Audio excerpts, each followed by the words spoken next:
नवीद है। नवीद, आप अपने नाम के एक डिजिट से अपनी शख्सियत वाजे करें। इससे पहले कि हम मैथ शुरू करें जी, कह रहे हैं कि नॉर्मल भी नहीं है और नोबेल। नोबेल का मतलब बता दीजिए।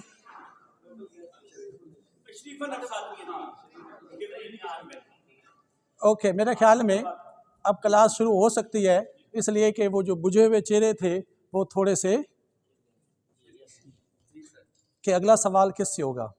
मैं ये देख रहा हूँ सब दोस्तों को, बहनों को, बेटियों को, कि इनके हाथ भी खाली हैं और पेन का इस्तेमाल भी नहीं किया। तो हम सबसे पहले आपको कुछ मटेरियल प्रोवाइड करते हैं, फिर हम आप शुरू करेंगे और फिर आखिर में आपसे टेस्ट होगा। उसके लिए भी इसलिए आपने अपने तमाम आईक्यू लेवल्स को प्रेजेंट रखना है ड्यूरिंग द लेक्चर।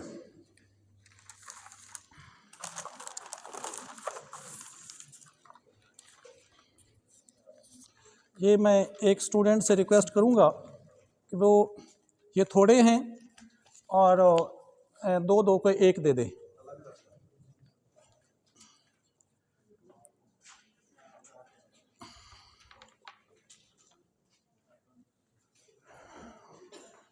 ये काम के लिए 1 मिनट है हमारे पास। ये जो प्रोफार्मा या एक जो आपको एक दिया जा रहा है मटेरियल, एक्चुअली ये हमारा मैट्रिक क्लास की मैथमेटिक्स का ज्योमेट्री का पोर्शन है, जो इस एक पेज से 90% कवर हो जाता है। और उस पोर्शन यानी चैप्टर 9, 10, 11, 12, 13, इन 5 चैप्टर से आप लोग बच्चे को कितने मार्क्स देंगे? 25 to 30। अगर आप सब बच्चे उस एक पेज को अंडरस्टैंड कर गए तो आप काबिल हो जाएंगे, you are able to gain 25 to 30 marks. इस पेज की ये वेटेज है। और मज़े की बात ये है, जो अब नवीस अब्दुल साहब आपने जब तक नहीं बांट रहे हैं उस वक्त तक इन्होंने पेज को देखते रहना है। अच्छा, पेज आपके पास रहेगा, मैं नहीं वापस नहीं लूँगा, इसलिए मेरी बात भी सुननी है, पेज को भी देखना है, ये पेज भी वापस रहेगा। टेस्ट भी जब होगा तो आप अपने पेज से चीटिंग नहीं कर सकते। अच्छा खैर, ये जितना हम आपको बता रहे हैं जी 20, इरफान साहब बड़े गौर की बात है कि ये जो पेज है ये 5 चैप्टर को समराइज कर रहा है और थ्योरेटिकल पेज है, और इस पेज को उस बुक वाले ने एक पेज पर लिख दिया है। और बैड लक ये है हमारे टीचर्स की, स्टूडेंट की, तमाम लोगों की, कि हम उस थ्योरी के पेज को पढ़ाते नहीं हैं, हम डायरेक्ट एक्सरसाइज पे जाते हैं या फिर थ्योरम पे जाते हैं। दैट इज़ द, ये हमारी वीकनेस है या हमारी बैड लक है या जो भी है। Anyway, basic concept of circles, basic concepts of circles. डेट आपको याद हो चुकी है, सब्जेक्ट मैंने बता दिया है। अक्सर लोग कहते हैं जी हम मैथ के स्टूडेंट हैं, तो आप मैथ के नहीं, मैथ्स के स्टूडेंट हैं।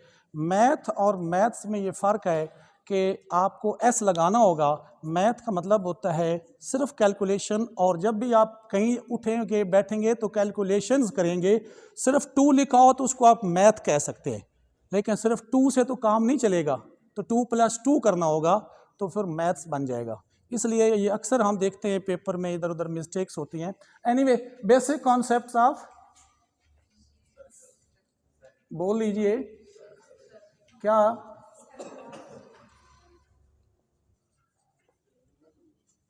Basic concepts of circles.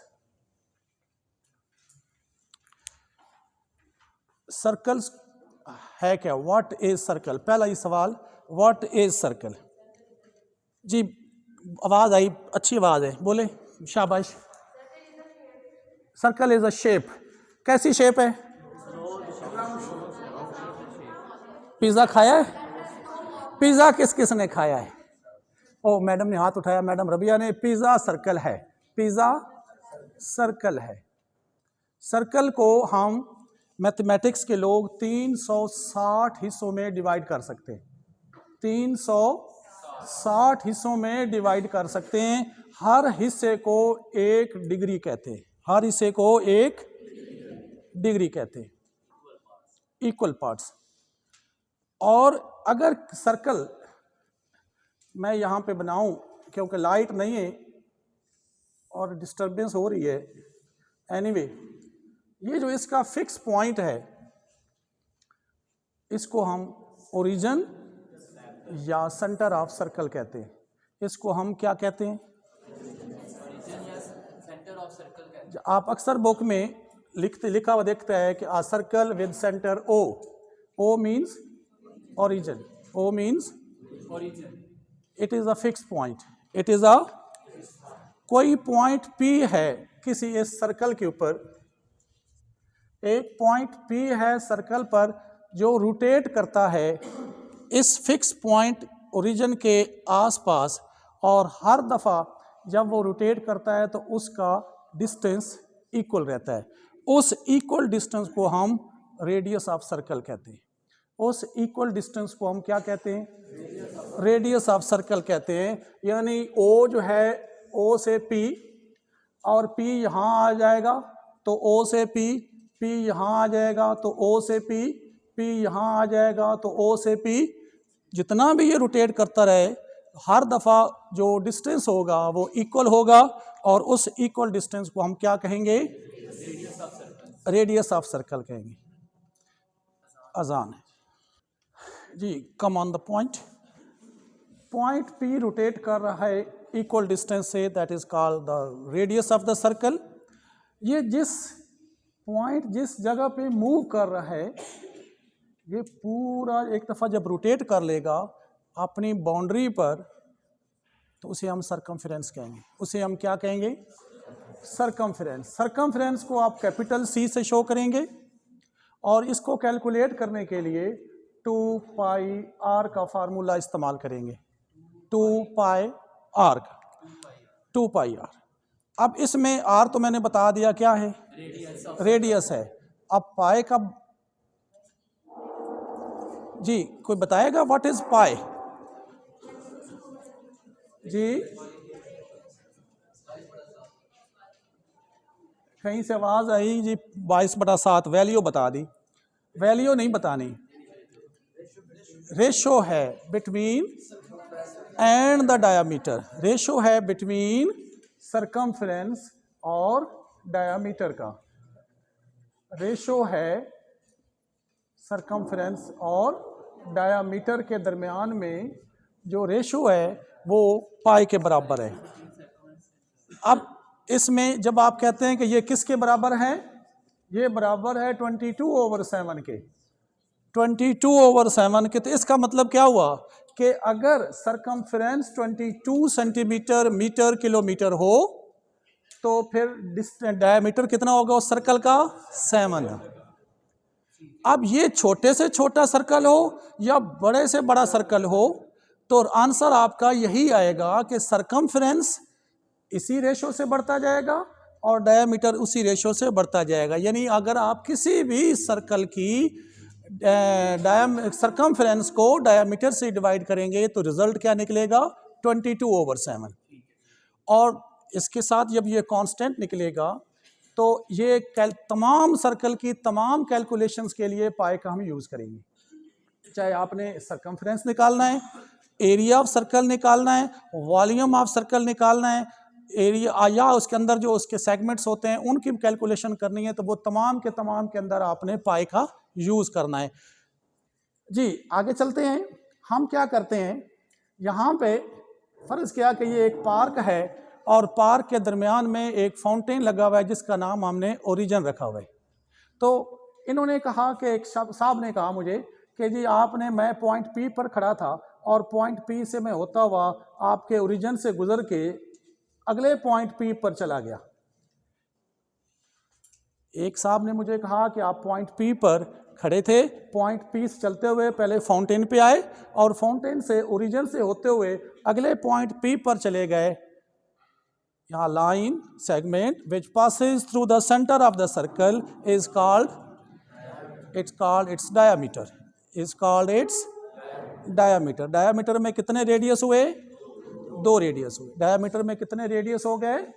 2 radius हो गए। d is equal to 2r। अगर मैं एक और पॉइंट, 2 पॉइंट P को मिला दूं,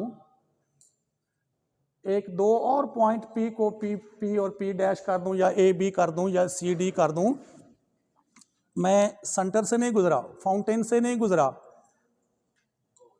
तो क्या कहेंगे? इसे कॉर्ड कहेंगे। क्या कहेंगे? कॉर्ड। और कॉर्ड बेशुमार बनाए जा सकते हैं, यहां पर, यहां पर, यहां पर। तो ये P और P डैश जो है ये क्या है? आपने कहा डायामीटर है, तो ये फिर क्या हुआ? लॉन्गेस्ट कॉर्ड हुआ। ये क्या हुआ? लॉन्गेस्ट कॉर्ड हुआ जो कि सेंटर ऑफ सर्कल से गुजर रहा है। तो लॉन्गेस्ट कॉर्ड जो है वो डायामीटर होता है। इसको बोर्ड वाला कभी कहता है कि डायामीटर को डिफाइन करें, कभी कहता है जी लॉन्गेस्ट कॉर्ड को डिफाइन करें, कभी कहता है longest chord is called radius, diameter, this 4 option दे देगा। तो लॉन्गेस्ट कॉर्ड जो है किसी भी सर्कल का वो क्या कहलाता है? डायमीटर कहलाता है। जी आगे चलते हैं। हमारे पास एक और लाइन है जो कि क्या कर रही है? रुक नहीं रही। 2 पॉइंट को B और C, 2 पॉइंट को टच करती हुई, इंटरसेक्ट करती हुई बाउंड्री को आगे जा रही है। तो क्या कहेंगे हम इसको? सीकेंट। इसे क्या कहेंगे? Secant of the circle. तो सीकेंट ऑफ सर्कल में और कॉर्ड ऑफ द सर्कल में क्या फर्क है? फर्क है एक लफ्ज का, लाइन और लाइन सेगमेंट। जी मैडम? नहीं मैडम, सीकेंट जो होता है वो टेंजेंट होता है। वो टेंजेंट है जो किसी एक पॉइंट को टच करेगा। ये जो लाइन है, ये लाइन एक पॉइंट P को टच करती हुई जा रही है, that is called the tangent of the circle, that is called tangent of the circle. अब टेंजेंट, इसके बाद में टेस्ट भी होना है, इसलिए जरा अटेंटिव रहिए। Tangent, chord, secant, diameter, radius. यहां तक अगर किसी स्टूडेंट के ज़हन में कोई क्वेश्चन आ रहा हो तो पूछ सकता है। फिर दोबारा सुन लीजिए। टेंजेंट 1 पॉइंट को टच करेगी, कॉर्ड लाइन सेगमेंट 2 पॉइंट को टच करेगी, सीकेंट ये भी है कि वो सर्कल के 2 हिस्से कर देती है, काट देती है। सीकेंट 2 पॉइंट को, लेकिन लाइन है और ये डायमीटर है जो सेंटर से गुजरेगा, रेडियस जो सेंटर से किसी सर्कल के पॉइंट को टच करेगा। यहां तक सब क्लियर है? अगर मैं इसको पर्दे से हटा दूं तो क्लियर? ओके, आगे देखिए जी, मैंने क्या किया कि 2 रेडियाई लिए, 2 रेडियाई लिए, OP और OP डैश, या इसका मैं नाम रख लेता हूं A, इसका नाम रख लेता हूं B, और इनके दरमियान में एक बाउंड्री का एक हिस्सा है जिसे हम कहेंगे आर्क। बाउंड्री का एक हिस्सा जिसे हम क्या कह रहे हैं? आर्क। AB, OA और OB, AB के दरमियान वाला हिस्से को सेक्टर ऑफ सर्कल कहेंगे। क्या कहेंगे? Sector of circle. एक कॉर्ड और एक बाउंड्री, एक कॉर्ड और एक बाउंड्री के हिस्से के दरमियान वाले हिस्से को क्या कहेंगे? Segment of circle. क्या कहेंगे? Segment of circle. Segment of circle. और ये क्या हुआ? Sector of circle. इनके 2 हिस्से बन सकते हैं। ये अगर आपकी मेजर आर्क लेते हैं तो मेजर सेगमेंट, और अगर माइनर आर्क लेते हैं तो माइनर सेगमेंट। अगर आप मेजर आर्क लेते हैं और 2 रेडियाई के दरमियान है तो इसका बनेगा मेजर सेक्टर, और अगर 2 रेडियाई और माइनर आर्क के दरमियान लेते हैं तो बनेगा माइनर सेक्टर। क्या बनेगा? माइनर सेक्टर बनेगा। जी, अगर 2 रेडियाई और एक आर्क जो इंटरसेप्ट कर रही है at the point O, it is called the central angle, it is called the central angle. तो ये हमारा सेंट्रल एंगल हुआ जो आपका सेक्टर जो है वो बना रहा है।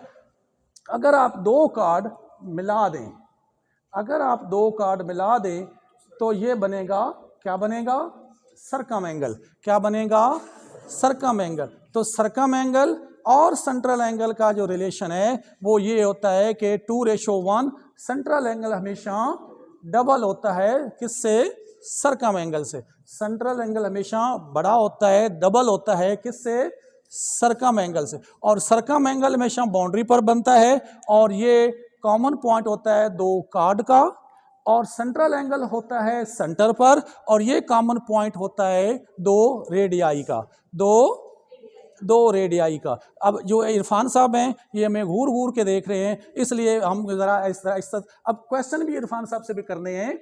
हम आगे जब खड़े हो जाएंगे तो हम पूछेंगे कि व्हाट इज पाई। अब मैं आगे आ गया, नहीं आप में से कोई इंटेलिजेंट है, नहीं है ना? अच्छा, मैंने तो आज तक दायरा वो सर्कल ही सुना था, आज पता चला एक सर्कल होता है, एक सेंटर होता है, एक सरकम होता है। वो लगता है जिंदगी इन्हीं दायरों का सफर है भाईजान। ये भाईशाई जो है ना वो दो कार्ड होती हैं, दो कार्ड के दरमियान एरिया को क्या कहेंगे? अगर दो कार्ड हैं इसको जोन कहेंगे।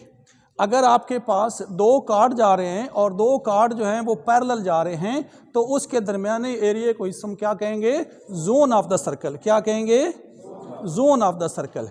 यानी अच्छा आप ऐसा करते हैं कि ये एक पेज है, पेज नंबर इंग्लिश मीडियम की बुक का पेज नंबर 80 है, चैप्टर 9 का पहला पेज है। अगर और ये पूरी 6 डेफिनेशन उसने यहाँ से देनी होती हैं और पूरे 6 ही बच्चे ने का क्वेश्चन सॉल्व करने होते हैं, क्वेश्चन नंबर किस में, 4 के अंदर, और उसमें 6 डेफिनेशन होती हैं और वो एक पेज से आती है। और हमारी बैड लक ये है कि हम जंप लगाते हैं, पेज को थियोरेटिकली इसको स्टडी नहीं करते। अच्छा जी, और इसमें बहुत सी चीज़ें हैं जो स्टडी हो सकती हैं, कर सकते हैं हम लोग, लेकिन आपका टेस्ट भी लेना है। लेकिन पहले, इससे पहले कि अगर कोई कन्फ्यूजन, कोई प्रॉब्लम, कोई कहीं डिफ़िकल्टी, कोई क्वेश्चन रेज हो रहा हो तो वेलकम।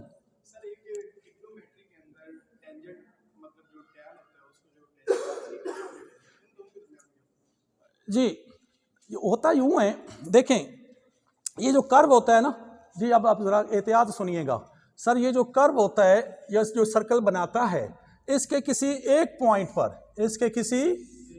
पॉइंट पर जो स्लोप है उसको हम टेंजेंट कहते हैं, और इस स्लोप से जो ट्राइंगल बनेगी उसका परपेंडिकुलर ओवर बेस जो है वो उस टेंजेंट के बराबर है जो कि आपने स्लोप बनाया है। किसी भी कर्व का आप अगर आगे जाएंगे हाइपरबोला है, उधर अगर नहीं जाते तो इधर ही रहते हैं, तो किसी भी कर्व का एक पॉइंट से टच होने वाला स्लोप टेंजेंट हुआ, यानी एक पॉइंट को टच कर रहा है। अगर उस पॉइंट से आप परपेंडिकुलर और बेस बना लें, यानी दो लेग, हम अच्छा पाकिस्तानी हम क्या करते हैं, हम कहते हैं कि ये परपेंडिकुलर है और ये बेस है। एक्चुअली ऐसा नहीं है, ना ये परपेंडिकुलर है, ये ना बेस है। तो मैडम फिर क्या है आप सारी ला रही हैं, ये लेग्स ऑफ ट्राइंगल है। ये क्या है, legs of right angle triangle है। कुमैल साहब क्या है, legs of right angle triangle है। अगर मैं इधर से खड़ा होकर देखूं तो ये परपेंडिकुलर है, अगर मैं इधर से खड़ा होकर देखूं तो फिर ये परपेंडिकुलर है। ऐसा ही है। तो ये क्या हुआ कि इनको हम दोनों को जब मिला के पढ़ेंगे तो क्या होगा, ये सर सर्कल बन रहा है आपका मंजूर शहजाद साहब। सर टाइम थोड़ा सा, आज ये लेग्स ऑफ ट्राइंगल हो गया। अच्छा जी, जो लेग्स ऑफ ट्राइंगल हैं तो जी मैडम एक सेकंड,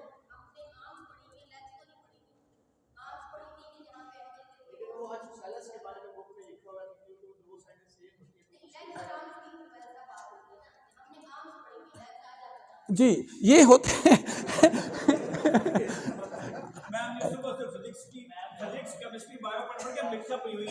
ये